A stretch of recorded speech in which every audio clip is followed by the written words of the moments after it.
semoga semuanya diberikan nikmat sehat, sehingga pada hari yang berbahagia ini saya berkesempatan untuk hadir di Polda dalam rangka acara donor darah yang dilakukan oleh Kapolda Metro Jaya. Tentunya semua teman-teman media sudah mengetahui, kayaknya sudah cukup viral ya berita saya ya. Heboh. Saya pribadi sebenarnya tidak menginginkan berita ini sampai naik ke permukaan. Tapi sebagai istri sah, tentunya saya perlu memperoleh satu perlindungan dan pengamanan buat saya. Jadi saya juga kebetulan ada pengacara saya di sini, Bu Eli dan Pak Aflan. Tentunya sebagai istri sah, telah mendapatkan bukti-bukti dari perselingkuhan yang dilakukan oleh wanita tersebut dengan suami saya. Mungkin apa? Pelakor, Bu. Pelakor ya. Pelakor itu artinya apa ya? Mengganggu rumah tangga orang ya. Berebut laki orang. Berebut suami orang, laki orang. Ya. Nah, tentunya sebagai laki-laki hal perselingkuhan itu mungkin dianggap wajar kali ya. Saya juga sebagai istri bukan satu hal yang baru kalau suami atau laki-laki itu berselingkuh. Tetapi tidak hanya sebatas perselingkuhan.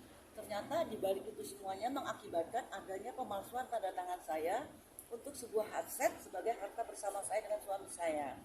Inilah yang menjadi laporan saya di dalam akibat dari perselingkuhan itu ada pemalsuan tanda tangan saya.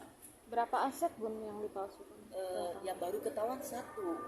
Kalau saya tidak mencari satu perlindungan hukum, bagaimana nanti ke depannya? Kan kasihan nasib anak-anak saya. Apalagi kalau saya sudah mati, nanti aset-aset apa lagi yang dipalsukan? Yang satu itu asetnya apa, Bu? Asetnya itu rumah di Bandung, bahkan karena objeknya di Bandung, itu notaris juga melakukan tanda tangannya di Jakarta. Dari sini aja sudah salah gitu, ya kan? Tapi biarlah itu menjadi ranah hukum yang diwakili oleh pengacara dan pihak kepolisian. Saya hanya sebagai istri mengharapkan ada satu kebijakan dan ada satu laporan saya agar segera ditindaklanjuti karena di sini menyangkut nasib saya dan nasib anak-anak saya. Total asetnya berapa? Perselingkuhan ini diketahui dari kapan sih, Bu? Awalnya, Bu? Sebenarnya sudah lama. Apakah yang dulu itu? Iya, sebenarnya sudah lama, tapi namanya sebagai istri, saya punya tanggung jawab moral terhadap keluarga demi menjaga nama baik keluarga, nama baik saya, juga martabat dan harga diri saya. Tidak menginginkan sebenarnya masalah ini sampai ke permukaan bahkan menjadi satu konsumsi publik, tidak sama sekali menginginkan, tetapi saya merasa sebagai warga negara saya tidak sendirian, tapi saya bisa memperoleh satu keadilan, memperoleh satu perlindungan hukum. Oleh karena itu saya juga dibantu oleh pengacara, karena saya juga awam masalah hukum, saya dibantu oleh pengacara. Jadi perselingkuhan itu sendiri sudah dilakukan tuh lebih dari 2 tahun. Dan saya berharap, sangat-sangat berharap, mudah-mudahan ada satu etika baik. Suami saya sadar, wanita perempuan itu yang sebagai pelakor juga sadar bahwa ini mengakibatkan kehancuran rumah tangga saya, kehancuran keluarga saya. Mudah-mudahan mereka diberikan satu kesadaran, Allah membukakan pintu tobat untuk mereka semuanya. Diampunkan segala dosa-dosa dan kesalahannya, dan suami saya bisa kembali ke keluarga dengan baik, itu harapan saya. Tetapi dalam waktu yang 2 tahun ini tidak ada etikat baik dari mereka maupun dari suami saya, ya saya sebagai warga butuh perlindungan hukum dan hal ini. Bun, dengan orang 2 tahun yang masih 2 tahun yang lalu itu, Bun, Masih sama? masih sama perempuan muda itu ya? Emang tahu perempuannya mana? Dulu isu awal itu benar, Bun, masih, Bun? Iya. Bun, 2 tahun masih dinafkahi tidak, Bun? Udah nggak serumah gitu. Yang jelas suami saya sejak kenal pelakor itu tidak mau kembali ke rumah. Entah kekuatan apa, ya, magic mungkin juga kena magic atau di luar sadar suami saya, karena tujuannya mungkin memang, apalagi sih pelakor itu tujuannya kalau bukan ke harta, ya. Apalagi dia mengakui ada surat-suratnya kepada suami saya, yang mana saya dapat surat-surat itu bahwa dia mengatakan bahwa dia cuma punya uang 20 juta untuk minta ke orang tuanya, juga orang tuanya kesulitan ekonomi. Anaknya, dia punya anak 1. Setahu saya dia punya suami India. Saya nggak tahu gitu kok tiba-tiba bisa mengganggu rumah tangga saya. Oh, dia sudah menikah. Anak sudah pada besar ya. Ini ketika mengetahui masalah ini seperti apa sih, Bun? Ya semuanya ikut prihatin, semuanya ikut susah, semuanya ikut sedih ya. Kok nggak menyangka ayahnya bisa seperti ini. Padahal kalau semua kenal suami saya itu orangnya sabar, orangnya baik, tanggung jawabnya besar. Dan saya tidak ada masalah yang sangat prinsip dalam rumah tangga.